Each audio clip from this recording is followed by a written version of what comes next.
présentation de la nouvelle enceinte d'Amazon, c'est l'Amazon Echo Dot. Donc j'ai reçu l'enceinte aujourd'hui, donc ce matin. L'enceinte arrive dans l'emballage Amazon Prime qu'on connaît tous maintenant. Donc en ouvrant l'emballage, on tombe sur ce petit cube en bleu. Donc sur le petit cube, on voit bien que l'enceinte est dotée de l'assistant vocal Alexa. Et on voit bien qu'il s'agit d'une enceinte blanche. Donc moi j'ai choisi d'acheter l'enceinte en couleur blanche parce que ça va avec mon meuble TV qui est aussi de couleur blanche. Donc sur le côté, on a quelques suggestions qu'on peut demander à Amazon Alexa. Donc Alexa, éteins la lumière, appelle maman, quelle est la météo, etc. etc. Donc on voit bien aussi que l'enceinte est capable de se connecter par Bluetooth, par Wi-Fi et par prise jack. Voilà. Donc à l'arrière, on a une petite présentation en plusieurs langues. On voit ici le français. Et sur l'autre côté, en fait, on voit l'enceinte avec son assistant vocal est nativement compatible avec Amazon Music, Spotify, Deezer, les produits Netatmo, Philips Hue et TP-Link. Et passons maintenant directement au déballage. Donc, qu'on ouvre.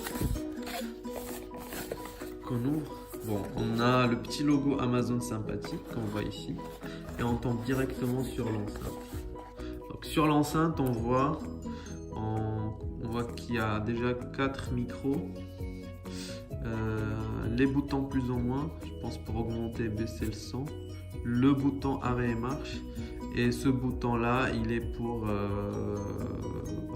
activer le micro, désactiver le micro. Voilà, donc l'enceinte elle est comme ça. Donc sur le côté on a la prise d'alimentation, donc le connectique d'alimentation et l'entrée pour la prise jack.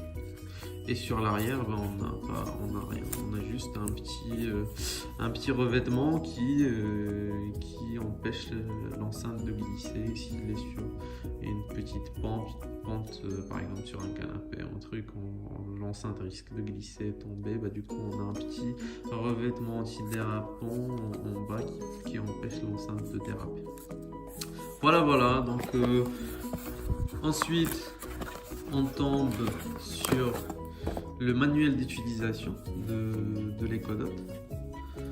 Donc celui-ci se présente en plusieurs langues, l'anglais, l'allemand, l'espagnol, le français et l'italien. Et donc ça montre comment on peut connecter l'Echo Dot à une enceinte qu'on a déjà à la maison, via prise jack, via Bluetooth, etc. Donc on verra ça, on fera une vidéo spéciale pour la mise en marche de l'Amazon Echo Dot. Donc ensuite on a les conditions générales d'utilisation et la garantie. Donc pareil, dans les mêmes langues que le manuel d'utilisation.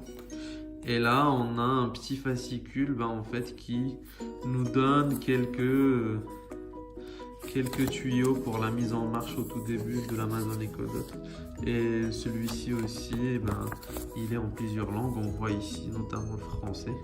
Donc l'Echo Dot est capable de recevoir des instructions Alexa pour activer la musique, la radio, faire des contrôles de domotique pour les gens qui ont une maison connectée, donc allumer la télé, allumer la lumière, baisser les volets, etc. Permet de recevoir, de répondre à des questions, donc du style quel est l'état du trafic autour, quelle est la météo aujourd'hui, etc. Donc permet de programmer aussi automatiquement une alarme, un minuteur, passer des appels, écrire des SMS et ajouter des skills à Alexa, mais ça on verra plus tard. Donc Alexa en fait c'est un assistant vocal qui apprend et on peut lui rajouter des skills en fonction de ce qu'on veut faire avec. Voilà. Il peut aussi voir ici, il peut lire des audios. Voilà. Donc ensuite, en ouvrant la petite trappe, là on a une prise d'alimentation pour alimenter les codocs. Puis voilà, avec une connectique un peu standard. C'est pas du micro USB, mais c'est juste une connectique, une vieille connectique d'ailleurs. On aurait aimé qu'on ait du USB type C ou de la micro USB. Voilà. Donc merci les amis d'avoir vu cette vidéo et on se retrouve dans une future vidéo très prochainement pour la mise en marche et l'essai de l'Amazon Echo Dot. À bientôt, au revoir.